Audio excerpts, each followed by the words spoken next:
시편 1편 1절에서 6절까지의 말씀까지 한 절씩 교독하겠습니다. 복 있는 사람은 악인들의 꾀를 따르지 아니하며 죄인들의 길에 서지 아니하며 오만한 자들의 자리에 앉지 아니하고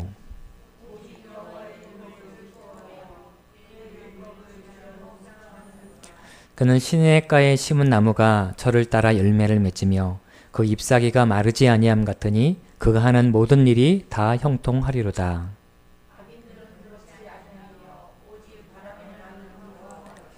그러므로 악인들은 심판을 견디지 못하며 죄인들이 의인들의 모임에 들지 못하리로다.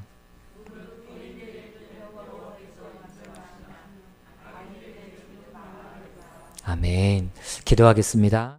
오늘은 주와 함께 행복한 동행 6번째 시간이고요. 말씀과 함께 동행하기라는 주제로 제목으로 함께 말씀을 나누도록 하겠습니다. 우리들은요 계속해서 예수님과 동행하는 것이 무엇인지에 대해서 말씀을 듣고 있습니다. 지난주에 들었던 말씀 혹시 기억하시나요? 지난주에 주님과 동행하는 것은 무엇이라고 말씀을 드렸죠? 네, 감사합니다. 주님과 동행한다는 것은 주님과 함께 걷는 거라고 말씀드렸죠.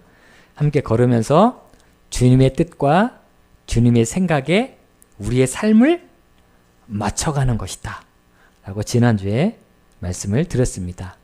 자, 그리고 이 주님과 동행하는 삶에 있어서 또한 잊지 말아야 될 포인트가 한 가지가 있는데, 그것은 잠깐 반짝 주님과 동행하시다가 동행하는 걸음을 멈추는 것이 아니라 주께서 우리의 생명을 거두어 가시는 그날까지, 우리의 인생의 마침표를 찍는 그날까지 주님과 동행하는 것이 참으로 어렵지만, 그러나 이것을 사모하고 우리가 이렇게 해야 된다라고 제가 말씀을 드렸습니다.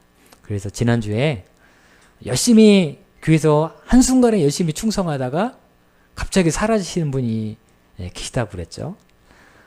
반짝 쓰임받는 것은 누구나 다 하실 수 있으세요. 그러나 계속해서 묵묵히 변함없이 주님과 동행하며 주 앞에 쓰임받는 삶, 그 삶이 진짜 믿음이 좋은 분이시라고 제가 말씀을 지난주에 드렸습니다. 자, 오늘도 우리가 주님과 동행하면서 주님의 뜻에 우리들의 삶을 맞춰 살아가기 원하는 우리들이 주님과 동행하는 방법이 무엇인지에 대해서 함께 좀 배우는 시간을 좀 갖도록 하겠습니다. 여러분들 구약시대 때에는 이스라엘 백성들이 하나님의 뜻을 어떻게 알았나요? 구약시대 때 하나님이 직접 말씀하셨어요. 실제로요. 실제로 말씀하실 때도 있고, 모세와 같은 이런 리더들이죠. 이런 사람들을 통해서 대언하게 하시기도 하셨습니다. 구약의 시대는요, 하나님께서 실제로 직접 말씀하시는 시대였어요. 그런데 신약의 시대로 오면서 신약 시대 때에는 하나님께서 자신의 뜻을 어떻게 말씀하셨나요? 예수 그리스도를 통해서.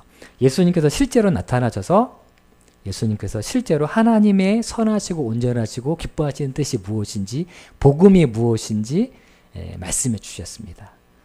그렇다면 구약 시대를 넘어 신약 시대를 넘어 지금 이 시대를 살아가고 있는 우리들은 과연 하나님과 어떻게 동행할 수 있고 하나님의 말씀을 우리가 어떻게 깨달을 수 있을까요? 네, 그것은요, 우리가 막연하게 기도만 하면 된다거나 아니면 막연하게 생각만 하면 되는 것이 아니라 우리가 하나님의 말씀을 통해서 하나님의 뜻을 우리가 깨달을 수 있는 시대를 살아가고 있습니다. 주님과 동행하길 원하는 사람들이요, 놓치지 말아야 할 아주 중요한 부분이 있는데, 그것은 무엇이냐면 우리가 주님과 동행하는 삶을 살아간다는 것은 무엇을 뜻하는 것이냐? 하나님의 말씀과 함께 살아간다라는 것임을 우리가 잊지 말아야 한다는 것입니다. 여러분들 주님과 동행하길 원하십니까? 아멘. 우리들을 향한 하나님의 계획과 섭리를 조금 더 구체적으로 알기를 원하십니까? 그렇다면 무엇을 해야 되죠? 성경을 펼치셔야 돼요. 성경을 펼치시고 읽으시고 묵상하셔야 주님과 동행하는 것이 무엇인지 알 수가 있고요. 우리를 향하신 하나님의 뜻을 우리가 분별할 수 있는 것입니다. 주님과 동행하길 원한다면 가장 많은 시간을 들여야 되는 것은요. 성경 앞에 머무르는 시간을 가장 많이 우리가 가져야 된다는 것입니다.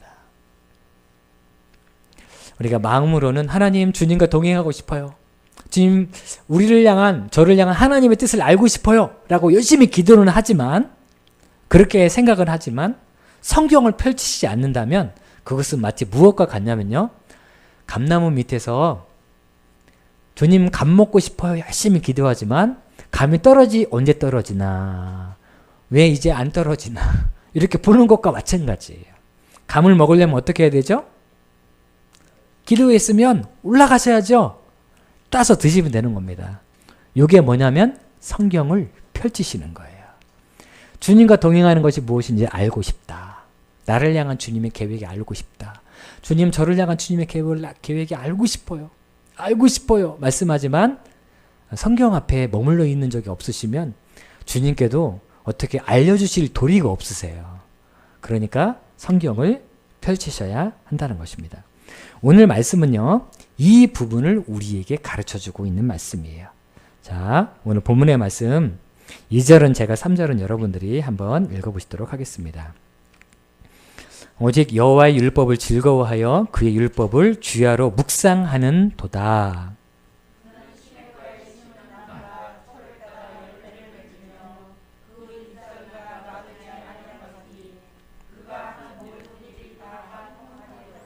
아멘. 3절에 보니까요. 그는 시냇가에 심은 나무가 철을 따라 열매를 맺으며 라고 되어져 있어요. 열매를 맺는다라고 표현을 해놓고 있습니다.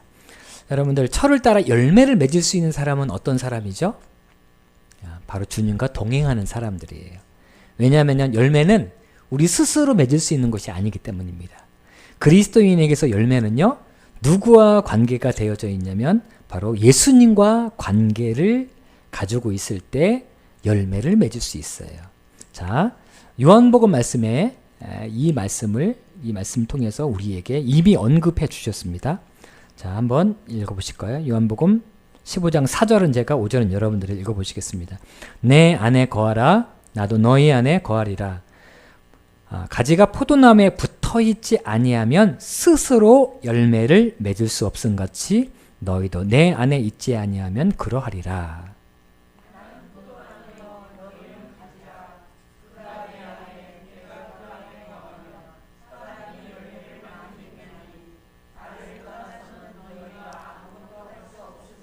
아멘. 자, 4절에 보니까요. 가지가 포도나무에 붙어있지 아니하면 어떻게 해요? 열매를 맺을 수가 없다는 거예요. 그러니까 열매를 맺으려면 어떻게 해야 돼요? 주님과 붙어 있어야 돼요. 주님과 붙어 있어야 되는 거죠. 그리고 주님과 붙어 있는 자에게는 예수님께서 열매를 많이 맺게 해주신다라고 말씀하셨습니다. 그러니까 시냇가에 심기운 나무가 철을 따라 열매를 맺을 수 있다는 것은요. 이 시냇가는 바로 하나님의 은혜의 강가를 뜻하는 거예요.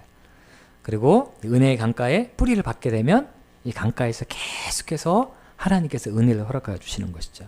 그러면 열매를 맺게 된다는 것이에요. 자, 열매 맺는 사람, 이런 사람은 바로 어떤 사람이냐면 바로 말씀의 사람이라고 시편에서 말씀하고 있습니다. 오직 여호와의 율법을 즐거워하여 그의 율법을 주야로 묵상하는도다 라고 말씀하고 있어요. 주야로 무슨 뜻이죠? 아침과 저녁이라는 뜻이죠. 그런데 아침과 저녁이라는 뜻이라기보다는 아침부터 저녁까지 라는 뜻이 담겨져 있어요. 어떤 사람이 시냇가에 심기어진 나무처럼 열매를 맺는 사람이냐? 아침부터 저녁까지 말씀을 묵상하는 사람이 바로 열매 맺는 삶을 살아가게 된다. 그러니까 이 묵상은요, 바로 우리가 하나님의 말씀 앞에 나아간다는 것은 주님과 동행하는 것을 상징하는 것입니다. 묵상한다라는 뜻은 읊조리다는 뜻이 있어요. 여러분들 입을 열어서 영원한 나의 목자식 내게 부족함이 없으리다 이렇게 하루하루 살아가실 때 계속 입을 여시는 거예요. 입을 여셔서 무엇을 하세요? 가요를 부르시거나 아니면은 내가 좋아하는 어떤 시를 읊으시거나 요게 아니라 아침부터 저녁까지 하나님의 말씀이 내 입술에서 떠나지 않는 거예요. 그런 사람은 시냇가에 심겨진 나무와 같이 열매를 맺게 될 것이다 라고 말씀하고 있는 겁니다. 그러니까 우리는 말씀을 통해서 예수님과 동행할 수 있는 거예요. 그리고 말씀을 통해서 우리를 향하신 주님의 뜻, 하나님의 뜻을 우리가 분별할 수 있는 것입니다. 여러분들, 이 시대를 우리가 무엇으로 말할 수 있을까요? 저는요, 한 치 앞도 내다볼 수 없는 그런 시대라고 저는 생각을 합니다.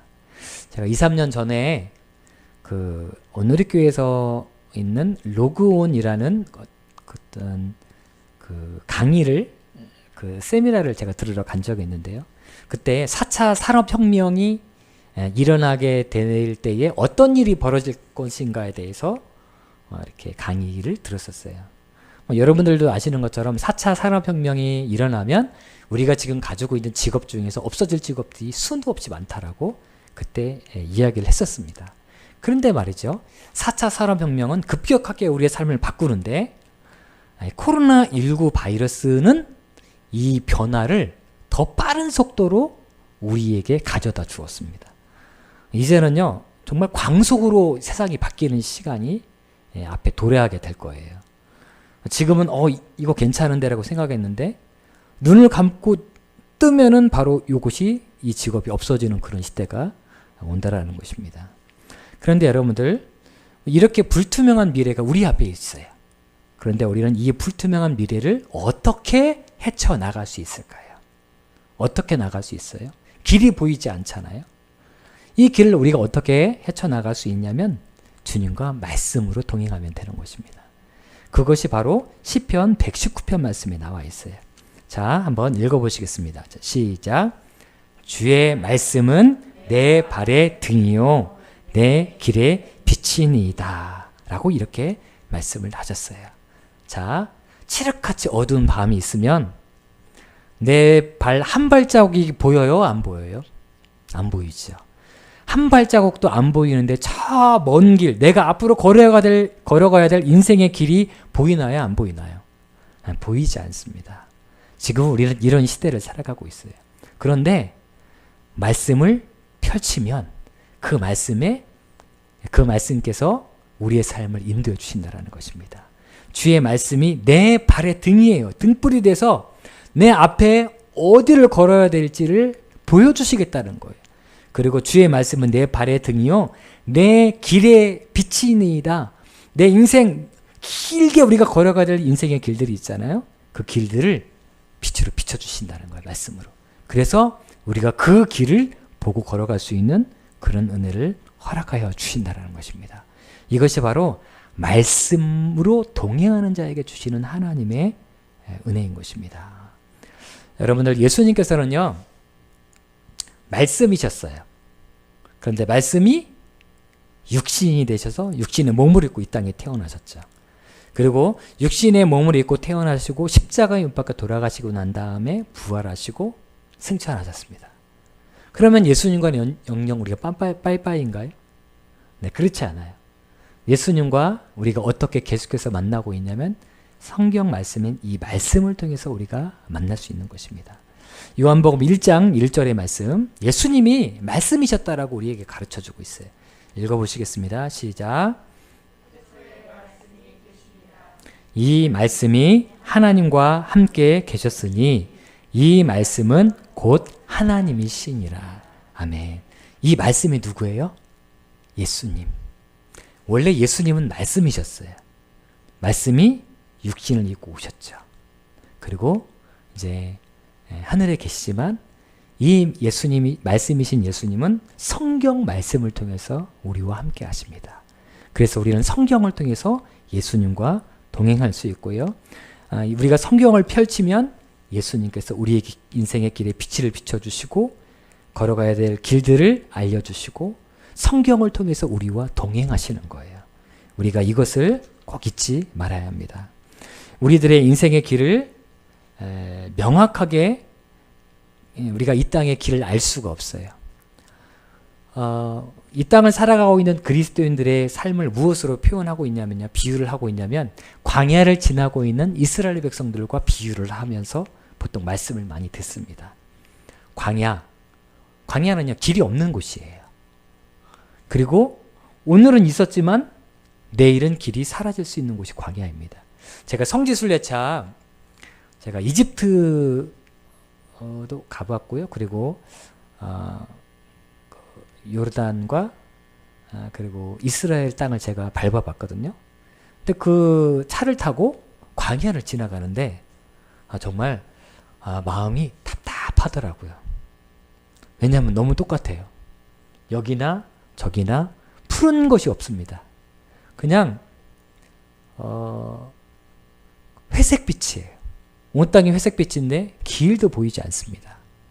바로 그것이 우리의 인생의 길이라는 것이죠.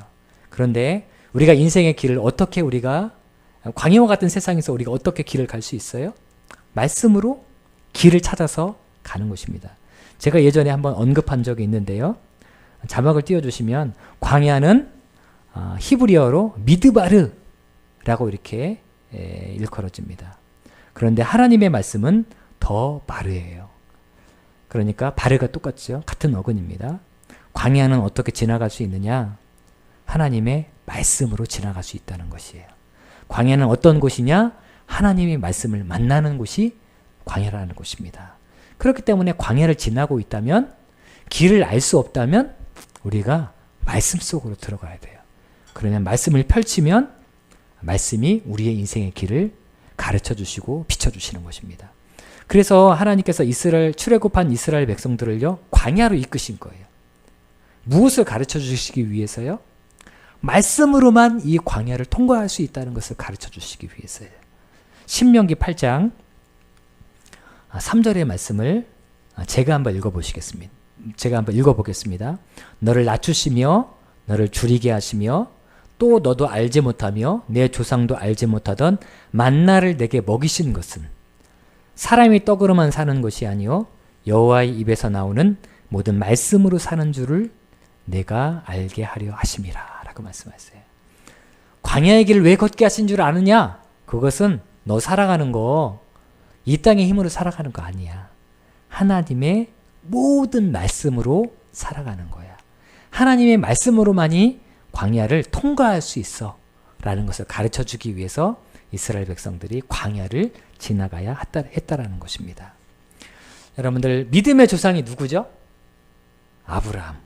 자, 그런데 아브라함은 처음부터 엄청난 믿음을 소유하고 그 믿음의 걸음을 출발했을까요? 아니면 큰 믿음은 아니었을까요? 네. 저는 잘 모릅니다. 제가 아브라함을 아직 안 만나 뵙기 때문에 천국에 가면 한번 물어보려고 그래요. 그런데요, 제가 성경을 읽다 보니까 아브라함이 처음부터 엄청난 믿음을 가지고 시작한 건 아니었을 수도 있겠다라는 생각이 들어요. 그냥 아무 증거도 없는데 아브라함이 갈대아 우르를 출발한 건 아니었을 것 같다라는 생각이 들었습니다. 왜 그런냐면요, 사도행전 말씀을 묵상하면서 했어요. 사도행전 7장 2절에서 3절까지의 말씀. 2절은 제가, 3절은 여러분들이 읽어보시겠습니다. 스데반이 이르되 여러분 부형들이여 들으소서. 우리 조상 아브라함이 하란에 있기 전 메소포타미아에 있을 때에 영광의 하나님이 그에게 보여.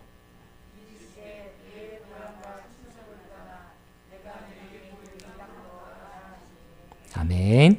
자, 여기에서요, 핵심 포인트가 되는 말씀은 하나님이 그에게 보여라는 이 단어가 핵심 포인트가 되는 단어예요. 여기서 말하는 이 보여라는 말은요, 헬라어로 오프테라는 단어를 사용을 하고 있는데, 이 오프테라는 단어는요, 하나님께서 직접 나타나셨을 때 사용하는 단어인 것입니다. 그러니까 아브라함이 그냥 아무것도 없는 가운데에서 믿음의 길을 떠난 게 아니라 하나님을 직접 본 거예요. 이 오프테라는 단어가 또 어디에 나오냐면, 예수님께서 부활하셨잖아요. 부활하시고 난 다음에 제자들에게 보이십니다. 나타나셨다라는 말씀이 나오거든요. 이 말씀에도 바로 이 오프테라는 단어를 사용해요. 제자들이 부활하신 예수님을 막연하게 그냥 생각해서 느낀 것이 아니라 실제로 보았던 것이죠. 그것처럼 아브라함도요, 처음 믿음의 길을 걸어갈 때에, 갈대아 우리에서 출발했을 때에 하나님께서 직접 나타나신 거예요. 직접 보고 믿음의 길을 출발한 겁니다. 여러분들 직접 보고 출발하는 거 쉬워요? 안 쉬워요? 쉽죠. 아니, 어느 날 하나님께서 만약에 저에게 정상철 목사 뿅 나타나셔서 아 목사 너 여기에 있는데 너 이제 저쪽으로 가라 라고 만약에 말씀하신다고 생각해 보세요. 그러면 의심할 필요가 없는 거예요. 그냥 막연하게 꿈을 꾸다가 하나님께서 만약에 말씀하셨다면 이거 그냥 꿈이네 라고 생각할 수 있는데, 직접 나타나셔서 직접 말씀해 주셨다면 우리가 다른 생각이 할 필요가 없는 거죠. 보았으니까, 들었으니까 따라가면 된다라는 것입니다.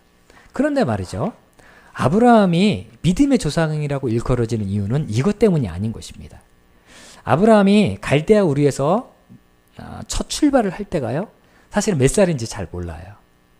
하란에서 75세라고 얘기했기 때문에 갈대아 우리에서 출발했을 때의 나이는 그 전이었을 것입니다. 어쨌든 분명한 것은 아브라함이 꽤 오랜 시간 동안 하나님과 동행했어요. 그렇죠? 수십 년 동안 동행했죠. 그런데 하나님께서 직접 나타나시거나 직접 말씀하신 횟수는 몇 번 정도나 될까요?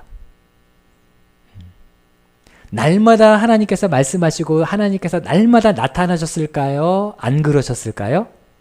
네, 안 그러셨어요. 성경을 공부해 읽어보면은요, 하나님은 아브라함과 날마다 말씀하시고 날마다 아브라함에게 자신의 모습을 보여준 것이 아닙니다. 특별한 사건이 있을 때 아브라함의 인생에 굉장히 중요한 선택의 순간에만 하나님께서 나타나셨어요. 그러면 그 나머지 시간은 어떻게 아브라함이 지냈을까요? 사실 하나님께서 나타나신 횟수는 몇 번 되지 않아요. 시간적으로 따지면 아브라함의 인생에 있어서요, 하나님을 실제로 보거나 하나님의 음성을 실제로 들은 시간은 몇 시간 되지 않습니다. 그렇다면 그 나머지 시간은 어떻게 아브라함이 살아갔을까요? 창세기 12장 4절에 보니까요, 아브라함이 이렇게 살아갔다라고 말씀을 하고 있습니다. 자, 우리도 이렇게 살겠습니다. 결단하는 마음으로 한번 읽어보시겠습니다. 시작. 이에 아브라함이 여호와의 말씀을 따라갔고 롯도 그와 함께 갔으며 아브라함이 하란을 떠날 때에 75세였더라 라고 말씀하고 계세요. 아브라함은요, 말씀을 따라갔어요. 하나님이 말씀을 주셨잖아요. 그리고 그 주신 약속의 말씀을 붙들고 하나님이 보여지지 않고 하나님의 음성이 들려지지 않는 그 시간을 말씀을 붙들고 살아냈다라는 것입니다. 이것이 우리가 이 시대를 살아가고 있는 우리들이 붙들어야 될 말씀이에요. 우리가 하나님을 친히 볼 수 없어요. 주님의 음성을, 하나님의 음성을 친히 보이스로, 소리로 듣는 사람 많지 않습니다. 전 세계에서 몇 분 어쩌면 계실 수도 있어요. 물론 하나님께서 그렇게 역사하시기도 하십니다. 그러나 대부분의 그리스도인들은 하나님을 실제로 보거나 하나님의 이 보이스 음성을 실제로 듣지 못해요. 그렇다면 우리는 하나님을 어떻게 따라가야 돼요? 어떻게 믿음으로 살아가야 돼요? 어떻게 동행해야 돼요? 한 가지예요. 말씀을 통해서 주님의 뜻을 깨닫게 되는 것입니다. 말씀을 통해서 나를 향한 주님의 계획을 발견하는 거예요. 말씀을 통해서 보이지 않는 미래의 길을 발견하고 그렇게 가는 것입니다. 우리가 이것을 꼭 기억해야 한다는 것입니다. 제가 새벽 예배 시간에 한번 소개해 드렸는데요. 지난주죠. 오늘 말씀에도 꼭 소개해 드리고 싶은 말씀이 있어서, 이야기가 있어서 제가 소개해 드리겠습니다. 어느 잡지에 한 부부에 관련되어 있는 그런 이야기가 나왔답니다. 그런데 이 두 부부에게는 두 아이가 있어요. 3살짜리와 태어난 지 2달밖에 되지 않는 그런 이 아이 둘을 가지고 있는 이런 가정이었습니다. 그런데 어느 날 남편이 실직을 하게 되었다라는 거예요. 그날 벌어서 그날 사는 사람이라서 모아둔 돈이라고는 하나도 없는 그런 상황이었답니다. 여러분들 얼마나 마음이 힘들겠어요? 두렵겠습니까? 만약에 오늘 여러분들이 가정 안에 자녀들이라든가 일터가 멈췄더라고 생각해 보세요. 얼마나 캄캄하겠어요. 뭐 혼자 하면 뭐 그냥 가겠는데, 살겠는데, 가족들과 함께 살아야 되고, 내가 벌어서 가족들을 먹여 살려야 된다면 너무너무 불안하고 마음이 힘들었을 것입니다. 그런데 이 부부는요, 어떤 결단을 내리게 되냐면 밤마다 성경을 펴고 읽기를 결단한 거예요. 그리고 불안한 그 하루하루의 삶을 밤마다 성경을 펴고 성경을 읽으면서 지냈고, 그리고 하나님 앞에 기도하기 시작했습니다. 하나님, 이 위기에서 건져 주시옵소서.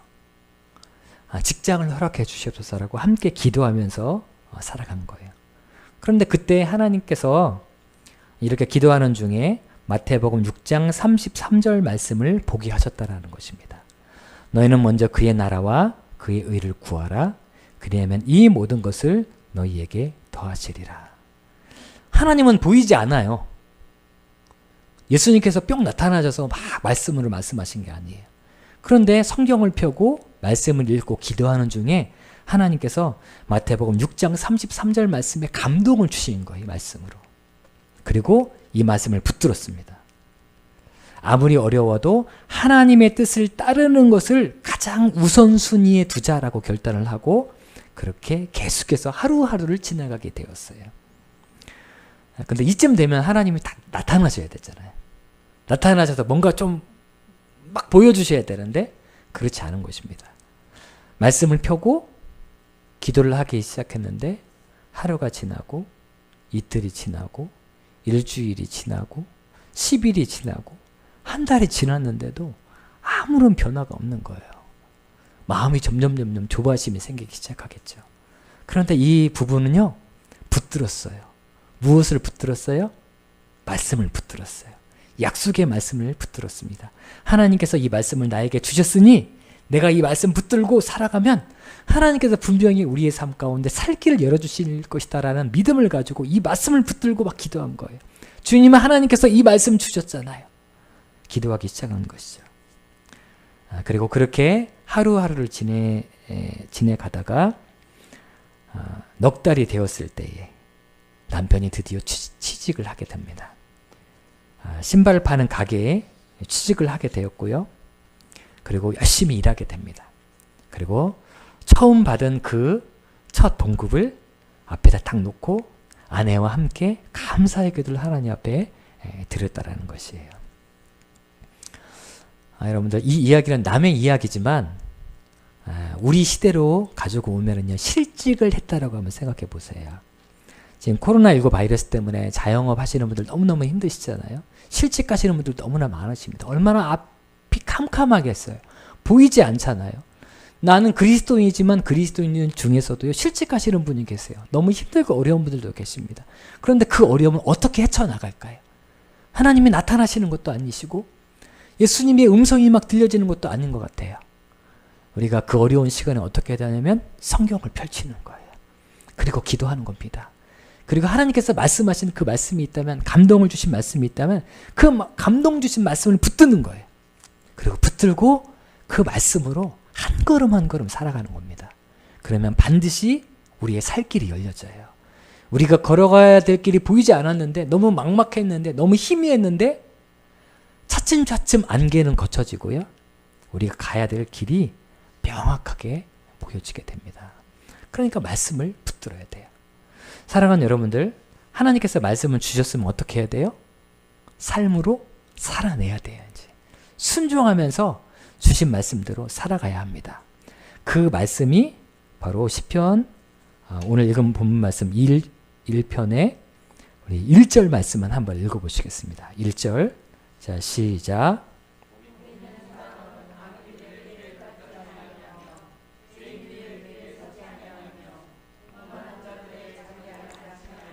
아멘. 앉지 아니하고, 그래서 끝난 게 아니라 그 다음으로 이어지죠. 오직 여호와의 율법을 즐거워하여 그의 율법을 주야로 묵상하는 자도라. 이 말씀을요, 1절에서 2절이 아닌 2절에서 1절로 읽어가 보세요. 날마다 하나님의 말씀을 묵상하고 그 말씀을 붙들고 살아가는 삶은 그 사람에게 하나님께서 반드시 깨닫게 하시고 가르쳐 주십니다. 그리고 하나님의 주신 말씀을 붙든 사람들은 어떻게 하게 되어져 있어요? 삶으로 살아내게 되어져 있어요. 어떤 삶? 악인들의 꾀를 따르지 않게 되고 죄인들의 길에 서지 않게 되고 오만한 자들의 자리에 함께 앉지 아니하는 그런 삶의 결단으로 나아가게 되는 것입니다. 그냥 주님과 동행한다는 것은요, 말씀 읽는 거구나. 말씀 읽을 때 하나님께서 이런 은혜 주셨으면 아멘 하고 끝나는 것이 아니라 그것을 삶으로 살아내야 한다는 것입니다. 자, 오직 여호와의 율법을 즐거워하여 그의 율법을 주야로 묵상한다라는 말이 나오죠. 묵상한다. 여러분들, 성경 공부와 묵상이 다른 점이 무엇일까요? 성경 공부 많이 해보셨죠? 성경 공부는 뭐냐면요, 성경에서 말하는 이 뜻이 뭔지, 의미가 무엇인지 공부하는 거예요. 깨닫는 겁니다. 아, 이 뜻이 이거였구나 라는 것을 깨닫게 되는 거예요. 그런데 묵상은 뭐냐면요, 깨달은 것을 어디로 가지고 나아가야 돼요? 삶으로 가지고 나와서 적용을 하는 것이 묵상입니다. 그냥 주신 대로 아멘 하고 끝나는 것이 아니라 아멘 한 것을 삶 속으로 살아내는 게 그게 실제로 묵상하는 삶인 거예요. 우리 교회에서는 그 설교 말씀을 듣고 난 다음에 기도하는 시간을 항상 갖잖아요. 그 이유가 바로 이것입니다. 말씀을 들을 때 아멘, 아멘 하시잖아요. 아멘 하신 다음에 어떻게 하실 거예요? 어떻게 하실 거냐 말이죠. 삶으로 가지고 나아가겠다는 거예요. 내가 삶 속으로 들어가서 오늘 주신 말씀 붙들고 살아내겠다라는 것입니다. 그래서 입을 열어서 주님, 오늘 말씀하신 대로 제가 그렇게 살아가겠습니다 라고 결단하는 시간을 갖는 거예요. 여러분들, 요즘에 저희 아이가 방학 중인데요. 저는 저희 아이와 전쟁을 치르고 있습니다. 어떤 전쟁을 치르냐면요, 알았다 전쟁을 치르고 있어요. 제가 특히 저희 큰아이에게 얘기하면 제가 이렇게 얘기합니다. 방송으로 나가니까 이름은 언급하지 않겠습니다. 첫째야, 방이 좀 지저분하다. 치워야지 하면은 알았어! 그래요. 그리고 근데 안 치워요. 그리고 조금 지난 다음에 첫째야, 밖에서 집에 들어오면 옷을 옷걸이에 걸어놔야지. 그러면 우리 이제 사춘기에 막 들어가는 첫째가 알았다고! 라고 얘기해요. 뿐만이 아니고 방학인데 밖에를 안 나가요. 운동을 하려고 안 하니까. 야, 너 이러면 큰일 난다. 운동해야 돼. 자, 밖에 나가서 운동해. 그러면 제 아이가 뭐라고 그럴까요? 알았다고! 라고 얘기해요. 알았다고! 네, 한결같은 멘트입니다. 알았어. 알았다고! 제가 얘기합니다. 또 알았다고 하면서 도대체 뭘 안 거야? 알았으면 해야지.